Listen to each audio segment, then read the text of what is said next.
Hello, it's Dr. Donna, and welcome to another episode of my podcast, Soul Talk and Psychic Advice. Today, we're talking about a phrase that gets used constantly: get your life together. Are you here? Get your shit together, right? And so, we're going to call it Get Your Life Together for the sake of this podcast. And most people hear that and immediately think, be more productive, fix everything, become perfect, look like you have it all figured out. That's how a lot of people see that phrase, right? And that isn't what it means. And you can have your life together for yourself, and somebody can look at you and judge you and say you don't have your life together, but they don't know you, right? So, having your life together is not this universal appearance to everyone, it's for you and only you. It's your perception of having your life together. So, even, make your life look good enough that other people want to admire it. That's another reason why some people, I want to have my stuff together because I want people to think, ooh, I want a life like mine. And that's not the reason to do it either. But that's not what getting your life together actually means. It's not about perfection. It is not about performance. And it definitely is not about creating a life that other people envy. I always say, you want to be careful envying somebody's life anyway, because you don't know what's going on beneath the surface. And we only know what people show us. And so you would have to show your full life day to day, every minute of the day, for people to go, is that what I want? But we all want something different. So you don't need anybody to envy you. You just need yourself to say, whoa, I'm living the way that I want to live on my terms.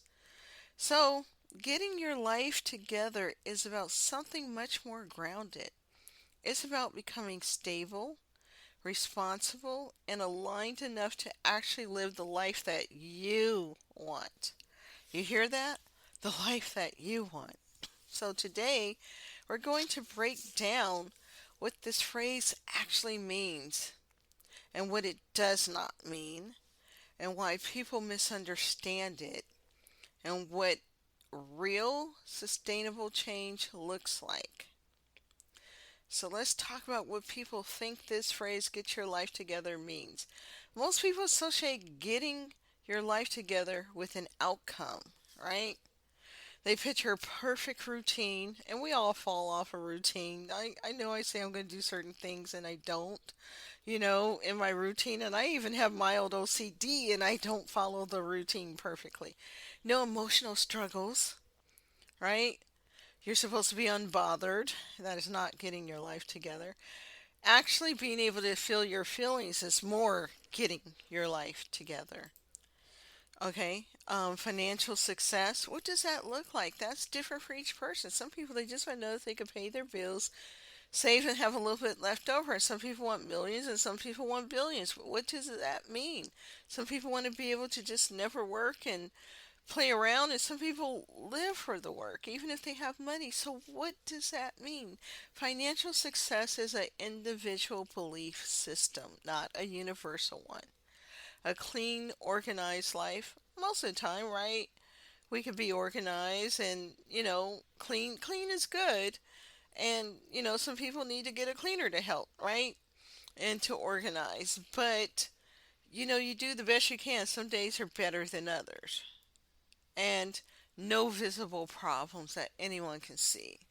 You see how that's just not reality, because we always have some type of problem, whether it's big or little, to deal with. We just do.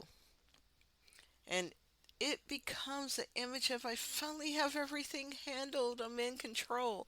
And sadly, that's what people are looking for, being in control, because it feels so vulnerable to not have control. But that image is unrealistic, because life does not become problem free. It does not. Even when you are stable, aligned, and doing well, you still experience stress. Yes, uncertainty. We all are living with uncertainty as human beings, right? Emotional challenges, yes. If you're not feeling all your emotions and you're being unbothered, something's wrong. unexpected situations. Life just pops up. It just does. And some things can't be prevented. So if your definition is I feel together when nothing is wrong, you will always feel behind. Yes, you will. I know I hear it sometimes when I'm doing readings. People are looking for a problem-free life, and I say, I'm sorry, this is where I can't say that happens. I can say things can get better at some point if you do X, Y, and Z, but life pops off, right? Things just happen. So let's talk about what it actually means to get your life together. Let's define it clearly. Getting your life together means you take responsibility for your choices. That means no blaming, no deflecting, no poor me. You own your power and you say, these are my choices. People only want to take responsibility when the choices are good and right and they look perfect. But no, even when we do something that doesn't pan out, we take responsibility for those choices also. That is part of getting your life together. You regulate yourself instead of reacting impulsively. And that's like doing the somatic exercises, right? Doing some type of yoga, journaling, mindfulness, something you nurture your well-being, your spiritual well-being, so that when something happens, you will react, but it's not causing you to make a impulsive reaction that could send you spiraling even more, right? In a bad direction. We're all going to get triggered. We just will. There's a lot of stuff in our subconscious. There are things that are going to trigger me, and then I'm able to step back and breathe before it gets too crazy, right?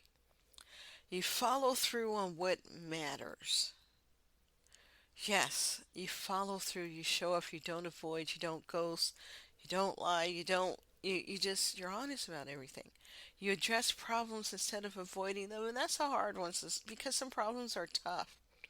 And sometimes we just want problems to go away, and problems don't just go away, right? It's not about having no issues. We're always going to have issues, and if you have loved ones, you're going to be affected by some of their issues, and if you have kids, you're going to be affected by some of their issues. And if you have a partner, you're going to be affected too. So even if you don't have something going on but the people you love do, guess what? You could be affected. There's always something. There just is. And once we make peace with that, I think a lot of stress goes away. A lot of anxiety can also subside. I used to get really anxious because so much was going on in my younger years. I'm like, oh my God, when do I get a break? But some things will just dissolve. But there was a lot of things I had to learn how to face also. So it's not about having no issues, it's about how you handle them. Someone who has their life together still has hard days, yes, still feels emotions, yes, and encounters challenges, yes. But they do not collapse every time something goes wrong. They recover, they adjust, and they continue moving forward. We know stuff happens. We know life happens. And like the pandemic, that just came on, right? There are little signs along the way. I noticed some of them, when I have people tell me they were getting sick, right? And the doctor didn't know why. But we really, something big like that, I think it freaked people out because nobody could control it. And that's why a lot of people got moody and mean.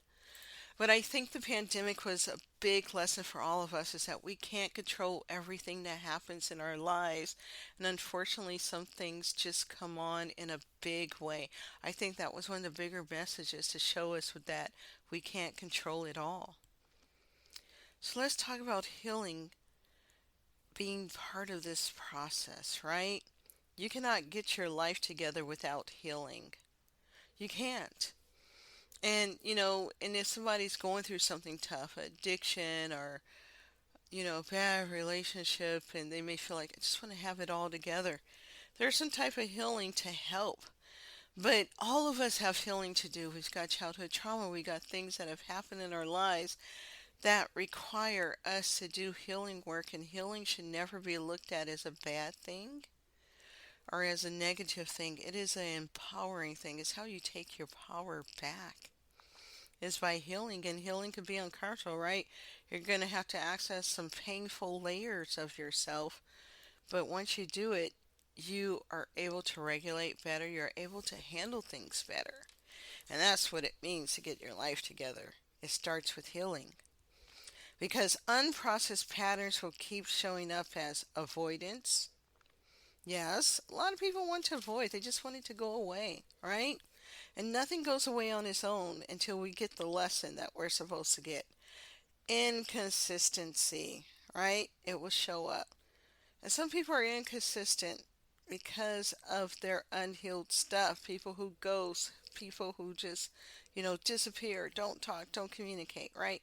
Emotional reactivity, yes. And self sabotage. A lot of people don't know that they're self sabotaging. They just go, why is this happening to me? And they don't see they're self sabotaging. And so healing allows you to see your pattern. And we all have patterns. So healing becomes essential. But here's where people get stuck. They think that healing means eliminating all triggers. No, we're going to have triggers.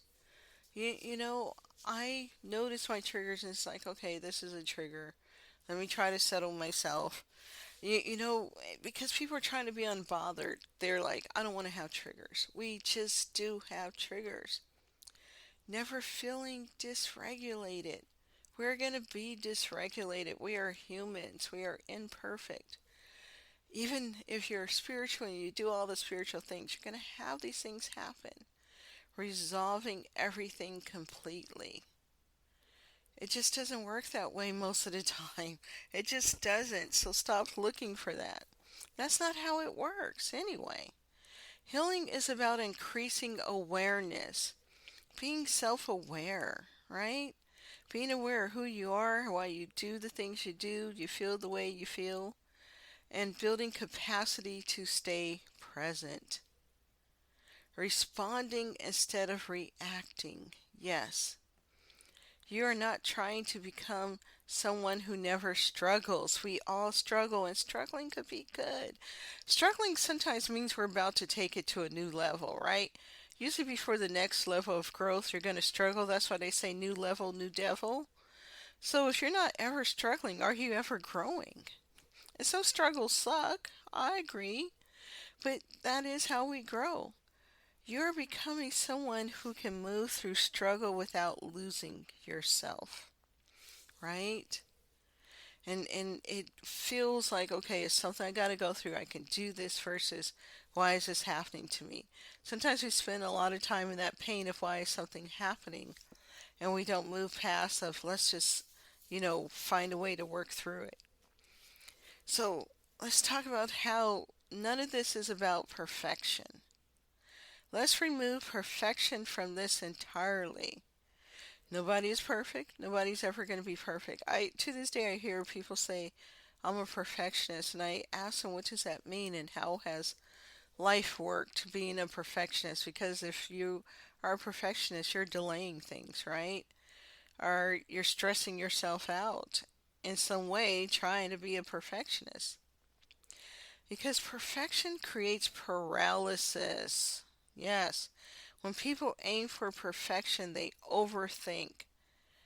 You know, they don't have they're looking for this daily action, but you can't complete it all and you avoid starting. You criticize yourself constantly because you're not perfect. And it takes away from loving yourself. You can't love yourself and be perfect at the same time. Those are contradictions. Because you'll be waiting to be perfect to love yourself, and when you're never perfect, then you never get to love yourself or enjoy yourself, and all you do is practice self-criticism. And ironically, that keeps them stuck. Yes, it does. It hurts you. Getting your life together is not about doing everything right. because you're not going to do everything right. You're not. It is not possible to do everything right. It's about doing what matters consistently enough that your life starts to stabilize. And that could still be tough, right? That looks like paying attention to your habits. We all have them. Making decisions you can stand behind. Don't make promises and decisions that you don't want to stand behind. So you have to drop the people pleasing, over giving patterns. Cleaning up patterns that don't work. Maybe you have to stop doing some habit, eat differently, because your health counts on it. If you have an addiction issue, face that. If you have a money problem, face that. If you're in an unhealthy relationship, face that. Whatever, right? But not all at once. One thing at a time. Because if you focus on all of it, you're going to be overwhelmed and not do nothing, right? But if you focus on one thing at a time and you see that working, you get the courage to tackle other things. So not all at once, but over time you do this, right? So let's talk about it's not other people's perception of you. Stop worrying about what other people think.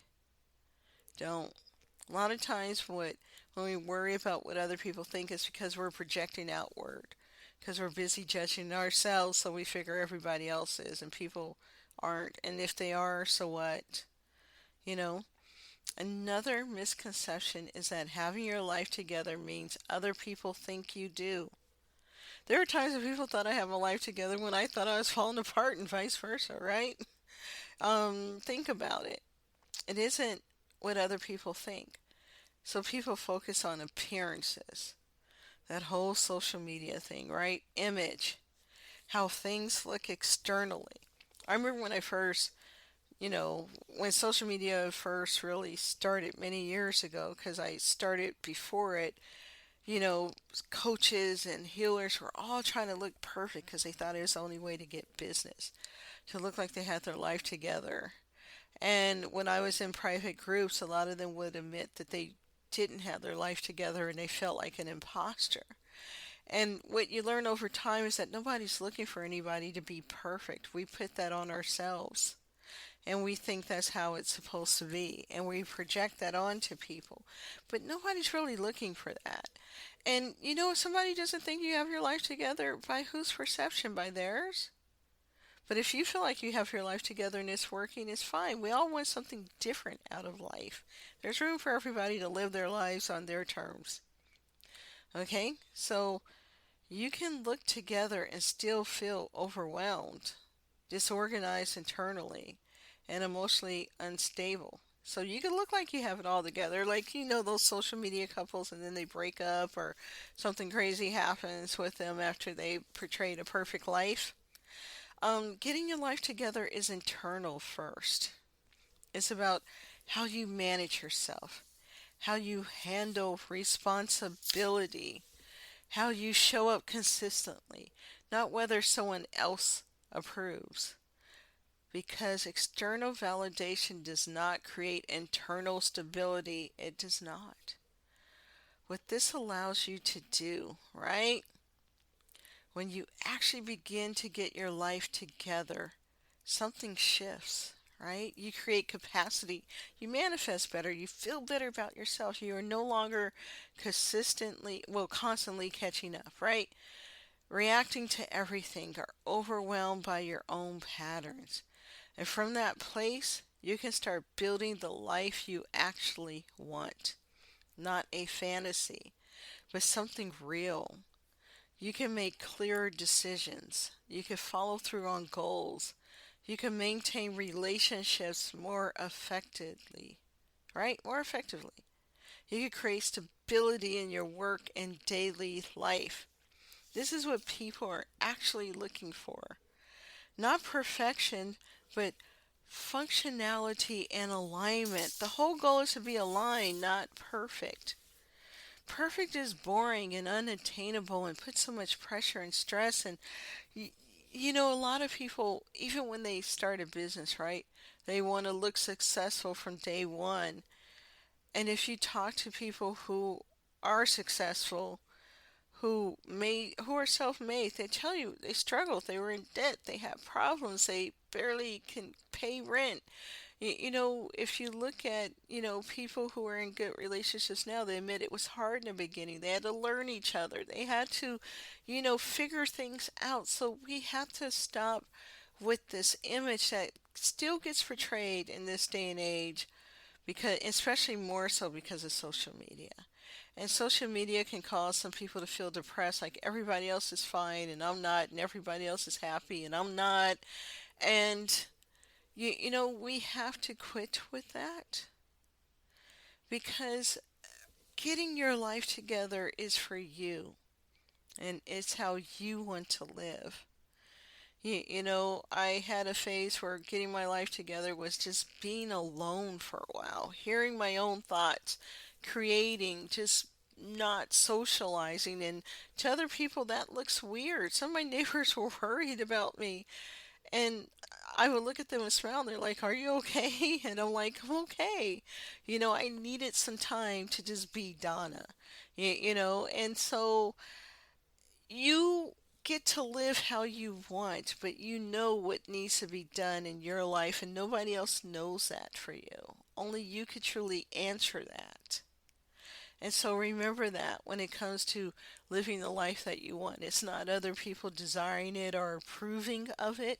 You need no one's approval as long as you're not self destructive to yourself or destructive to anybody else, and you're working on making the changes. Remember, baby steps, one step at a time. Don't try to get it all fixed at once. You're doing great. You really are doing great. So, I'm going to close this out. Getting your life together is not about becoming flawless, because you won't. It's about becoming reliable to yourself. Some people aren't reliable to themselves. It is about showing up. Show up for yourself. Show up for the life that you want. And if you're afraid to do the work so that you can show up and be who you want to be, take responsibility for your life, your actions, your choices. No blaming, no excuses, and creating enough stability to support the life that you want. And that could take time to build, to shift, to get there. Be patient with yourself, be gentle with yourself. Self compassion, self empathy, okay? You will still have challenges. Life is going to bring them. You will still have moments where things feel messy. Life is messy sometimes, and that's okay. That's what I say, right? But you won't feel lost inside of it because you've built the ability to handle your life instead of avoiding it. And that's really the key. You're not avoiding, you're facing it. You're saying, okay, I'm going to save, even if it's $1 at a time or whatever you got to do, right? But you're making improvements. In whatever area that you desire, take one area and work on that first, the one that bothers you the most. And then you could do little things along the way, and you'll realize that as you're working on one thing, they start to overlap, right? And you're taking care of other things at the same time. Because if you're getting up early, you could get up and exercise, you could get up and cook, you could get up and clean, you could get up and do so many things. Right, that's the example. So whatever you want for yourself, it's for you to manifest. It's nobody's business but your own. So that concludes this episode. I want to thank you for listening. Have a great day, and I will see you in the next episode.